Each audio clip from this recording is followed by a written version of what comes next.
If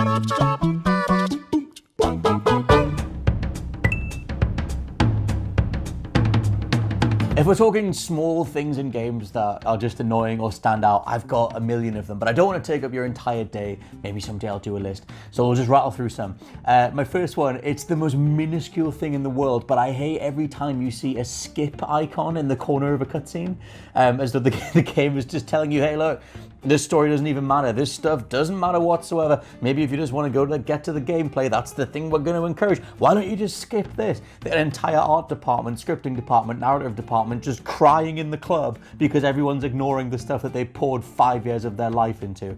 I hate that stuff. And I can follow that up by saying I absolutely hate when a game doesn't let you pause a cutscene either. Like maybe I need to nip off and make a cup of tea or something and I want to get back to the story at hand. I never ever know whether hitting pause or any button in a cutscene is going to skip it or pause it. And I can't believe we've gotten to, you know, the year of our Lord 2020, and we don't even have a general mandate on the company level to say, look, a button pushed in a cutscene will always pause it and then give you the option to skip it. Why is it on the dev side to either suggest it in the corner or, you know, skip it entirely? It's ridiculous. Another thing, just to throw in, is I hate specific climbing points when you're in something like Uncharted or Horizon, or I saw it in Biomutant, the upcoming game as well, where you go up to a ledge and there's just completely different color palette applied to a handful of, you know, handholds and ledges to get you up the side. I think it looks stupid and it makes no sense whatsoever. Why has some invisible being been through this entire environment, leaving primary colored handholds for some protagonist that may or may not walk through it? It made perfect sense in God of War, the only game that ever folded it into the narrative and the lore, but everyone else, it makes zero sense whatsoever. So I absolutely hate that. I will also say I hate when games go to black and white when you're on low health. Makes no sense. Why does our vision go black and white when we die? It just means that when I'm playing something on high difficulty, I'm spending most of that game in black and white. The likes of Uncharted, for example, just, yeah, might as well have had a filter on it, to be honest, for the amount of times that I'm stuck in black and white trying to fight my way through those combat scenarios.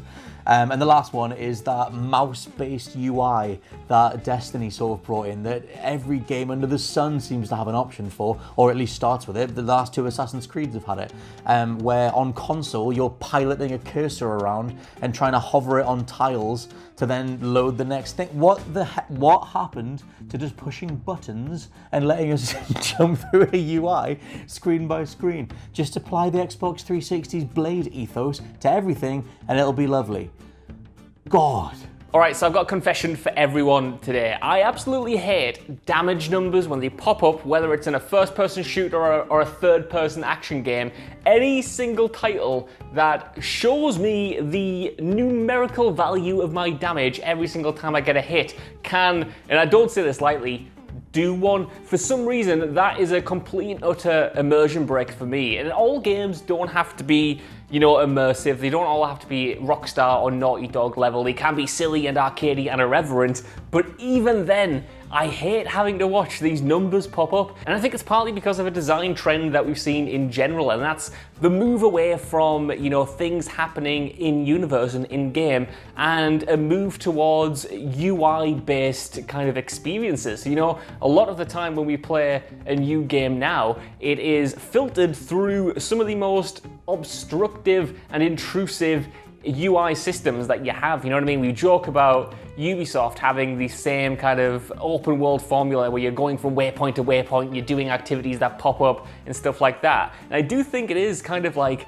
an immersion killer and an enjoyment killer for me to have to only pay attention to the numbers. I'm not here to play a game to see numbers pop up. I'm not here to be impressed because the gun that I have now does 20 more damage than the gun I had before and I can see that pop up. I just think it's kind of, you know, a crux that a lot of game developers use, because it is admittedly sometimes enjoyable to see colors pop up or to see numbers pop up. I know I used to like this mechanic because there is kind of perhaps something satisfying in seeing the numbers go up. But video games, they're not spreadsheets. They're not Microsoft Excel. You don't just go on there, whack in boobies into a calculator and, you know, have fun that way. They're supposed to be enjoyed on a different level, and reducing them to pure numbers, ones and zeros, just doesn't do it for me. And also, I can't go this entire video without mentioning this honorable mention, which is the way characters drink in games. Why can't you get it right? Why don't liquids look good when they're in the glass? If someone takes a shot of something, why is there always like a 2-second delay where the liquid kind of disappears? And does it go down their throat? Because I don't see them open their mouths. It just vanishes, it evaporates. I don't like it. Get it right. If next gen gets anything correct and there is a graphical leap in technology, it's got to be in the drink physics. I don't want people just putting things to their lips and having it vanish. No. Right, now the tiny video game detail that pisses me off isn't from in video games, it is from outside of video games. The call is coming from outside the house because it's to do with video game discourse, and in particular, Mass Effect. Mass Effect 1, 2, 3, Andromeda, whichever one, take your pick of any of them, is to do with discourse around that, because whenever I'm reading articles, whenever I'm having a little engage with the content of the world, talking about Mass Effect, which is often because I love Mass Effect, I always go and have a little look and I go and enjoy things right up until they start talking about Shepard, because they always talk about Shepard as a man, and that's fine. I know that he's the guy on the box art, and he's, Man Shep is the canon guy who leads the whole thing. Whatever, I don't care. I didn't play as a man in Mass Effect. I didn't play as a man. I played as Fem Shep, who, had the better voice acting and is better canonically, but we don't talk about that. But the whole thing is, either way, I wouldn't care for it if she was talked about as Fem Shep the whole time either as well.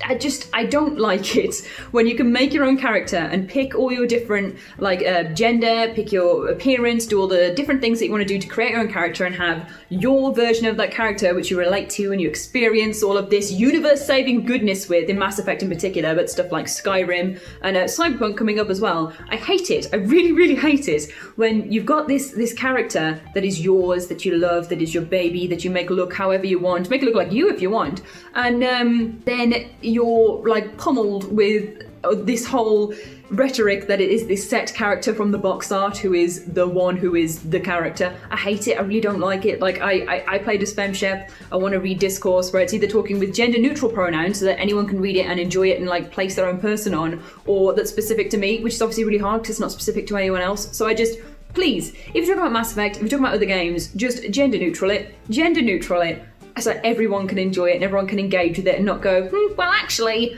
I played as Fem Shep, so this isn't great, is it? But no, just if you're creating your own character as well, on a wider thing, if you create your own character, promotional people, let people have that fun. Don't give them a set person who is then the person, the guy, because it's usually a guy, the guy that you then have to play as and think about as your set character. Have a silhouette, have a nice symbol like Skyrim with a little dragon on, Oblivion with its little, the picture of the gate and stuff. Just let people live. Don't give me a set box. I make my own box. And I live in my box, happily. So, a video game detail that really pisses me off. I'm not sure if Josh has mentioned it yet, but the whole drinking thing where the character will just go and then it will just look really, really bad. That always gets under my skin as well. Same with eating and drinking. Video game characters are incapable of doing it properly. They'll just be eating and then a bit of the stew or soup will disappear by a couple of inches.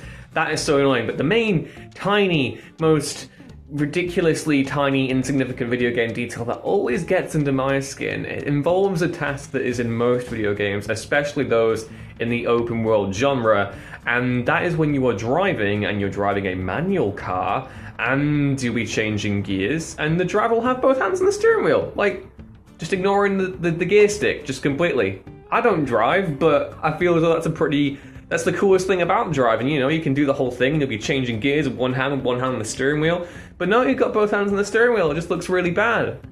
Just change gears, like in Mafia 3. Lincoln does it there, but no, if I'm driving around in GTA or LA Noire, Cole Phelps has to have both hands on the steering wheel.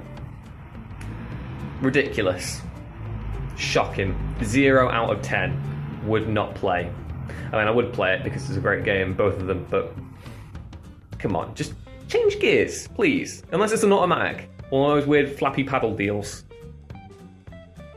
So this minor details started to crop up in a lot of new games recently, and I'm talking about when you have to hold a button to select something in a menu, instead of just, pressing it and it just does it. Like, why does it have to be a thing?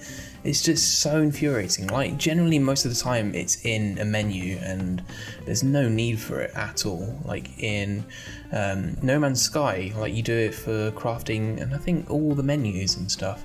Arguably it's a defining leader in video games ever. Destiny 2 has it as well when you start a mission, and I think some of the menus as well. I can't really remember too much, but even Doom Eternal has it, and it never used to be in Doom 2016 at all. Like, you just press stuff in menus and it just goes. I don't understand why it needs to be a thing. Arguably in Doom Eternal's case, it does have like a duration amount that you can change in the settings, but it shouldn't be there in the first place. Like, I can understand if it's something for, like, I don't know, like a microtransaction or something, something really important and that can't be reversible, like, I don't know, like deleting a save or making a new save, like wiping a progress, something like that. But in general menu usage, it should just not be a thing at all.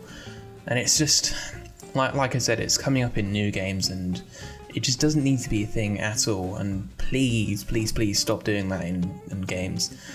It's not great to see and I just hate it, but please stop it.